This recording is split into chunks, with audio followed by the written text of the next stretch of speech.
तो क्या जो थाने में जो दबंग लोग लगे हैं, थानों में जबर लोग लगे हैं, हमारी बच्चियों के साथ बलात्कार कर सकते हैं थाने में?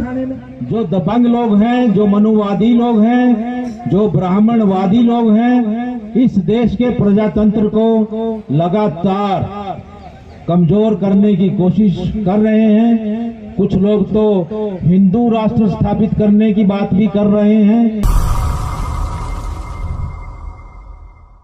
गृह मंत्री उसको संचालित करता है। तो अगर हमारे समाज का कोई दलित, कोई आदिवासी या कोई अल्पसंख्यक गृह मंत्री हो, तो क्या ये जो दबंग लोग हैं, क्या ये जो जबर लोग हैं, क्या ये जो हमारे पूर्व उत्पीड़न करते हैं, क्या ये जो इतने बड़े बड़े जमींदार हैं, जो हमारी बारात भी नहीं निकलने देते, तो क्या इनकी हिम्मत है कि हमारे समाज के एक आदिवासी व्यक्ति के ऊपर पेशाब कर सके? इनकी हिम्मत होगी क्या?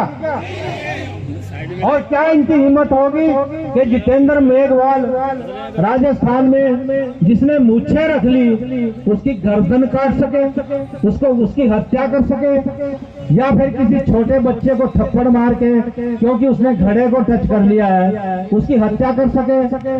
तो क्या जो थाने में जो दबंग लोग लगे हैं, थानों में जबर लोग लगे हैं, हमारी बच्चियों के साथ बलात्कार कर सकते हैं थाने में?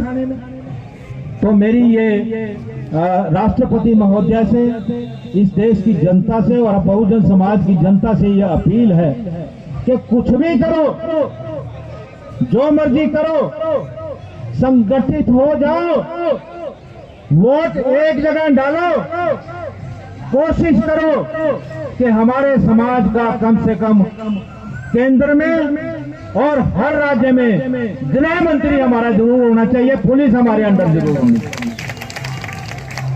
ये हमारे समाज की सबसे बड़ी समस्या है। और दूसरी समस्याओं के बारे में तो हमारे माने साहब और दूसरे हमारे साथी जो हैं आपके साथ विचार विमर्श करेंगे, आपको बताएंगे, आपको जागृत करने की कोशिश करेंगे। क्योंकि मैं सुरक्षा तंत्र से जुड़ा हुआ व्यक्ति हूं, मैंने ये महसूस किया है कि हमारे समाज के विरुद्ध अत्याचार इसलिए होते हैं क्योंकि हमारे समाज के जो एमएलए या एमपी बनते हैं, उनको जो विभाग दिए जाते हैं, जब उनको एक कोटा पूरा करने के लिए जब मंत्री बनाया जाता है, तो उनको विभाग दिए जाते हैं सोशल जस्टिस डिपार्टमेंट, पंचायत विभाग है, या कोई साइंस विभाग, या इस तरह के छोटे मोटे विभाग देके उनको चलता कर दिया जाता है। गृह मंत्री नहीं बनाते ये, क्योंकि उनको पता है कि यदि वो मुख्यमंत्री बन गए या गृह मंत्री बन गए तो इस देश में अत्याचार दलितों के विरुद्ध कम हो सकते हैं और गरीब लोग अपनी आवाज उठा सकते हैं।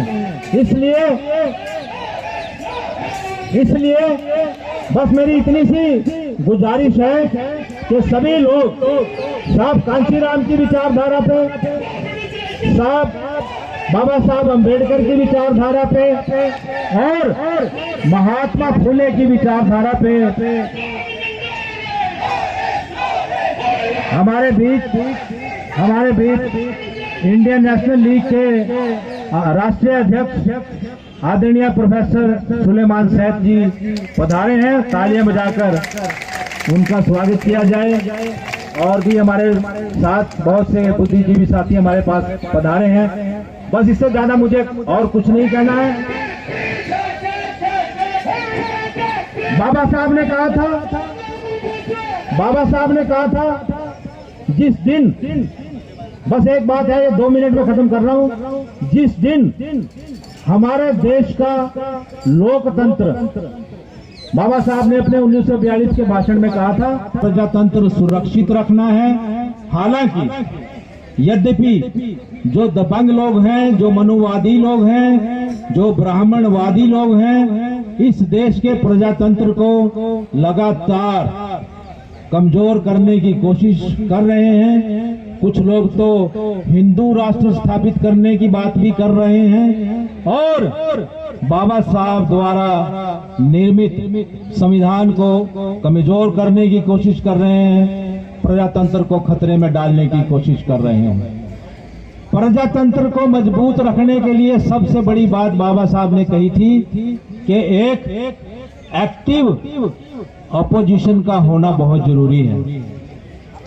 बहुत से प्रजातंत्र इस दुनिया में ऐसे हैं जिनके प्रधानमंत्री, जिनके हेड ऑफ द स्टेट ये एक जानबूझकर कोशिश करते हैं कि उनके देश की जो अपोजिशन है वो एक्टिव रहे, उसके लिए बढ़ावा देते हैं कि किसी भी देश की प्रजातंत्र में अपोजिशन का स्ट्रांग होना बहुत जरूरी है प्रजातंत्र की रक्षा के लिए। हमारे देश में क्या हो रहा है, अपोजिशन को बढ़ावा देने की बात तो छोड़ दो, भूल जाओ।